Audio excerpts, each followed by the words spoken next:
To me, there was no reasonable doubt. There was no other evidence to show that anyone else could have committed this crime.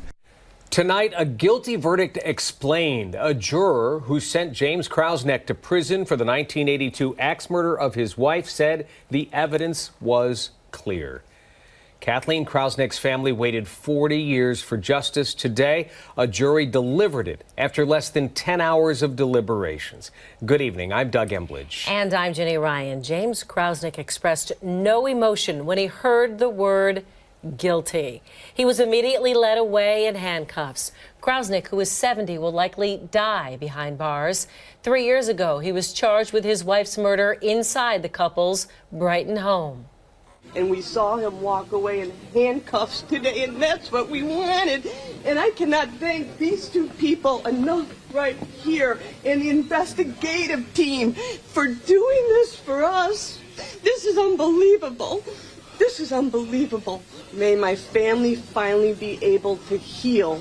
This has affected us for 40 years that we have been dealing with pain and anguish over this man.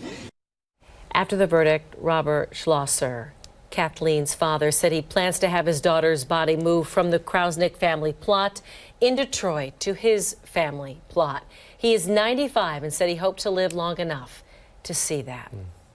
The jury came to its decision this morning after what one juror describes as an emotional process. Tonight, 13 Wham's Carla Rogner sat down with the juror just hours after that decision was announced in court. Carla?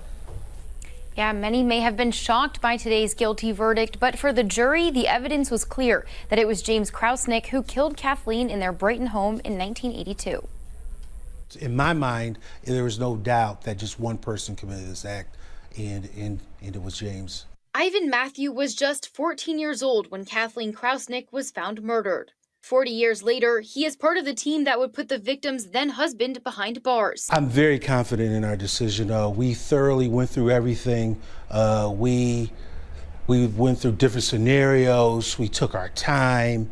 After weeks of hearing from witnesses, looking at graphic photos of the crime scene, Matthew says the evidence pointing to a staged burglary is what convinced him and other jurors that James was the culprit. Even the items in the bag were standing up. He had his footprint on the bag. The items on the floor was perfectly stand up. Nothing was knocked over. It was just so staged. There really was no evidence to show that anyone outside of him could have committed this.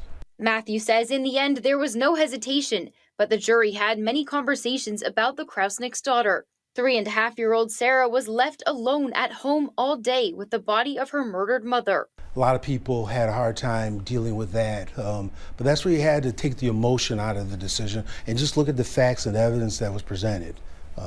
Because you would say, if a person could do this to their wives, then they could leave their child there in that type of situation.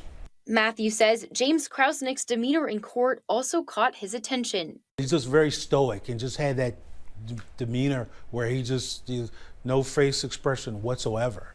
The hardest part of the process for him was seeing both James and Kathleen's families in court, waiting for opposite verdicts. But in the end, he said they were forced to put emotions aside. Knowing that our decision has affected families both in a positive way and a negative way, it's been tough. That's a big burden to have. Matthew told me he plans to seek help for the emotional burden this trial has had on him. He did mention he would have liked to hear from James Krauseneck himself. He never did testify. In the newsroom, I'm Carla Rogner.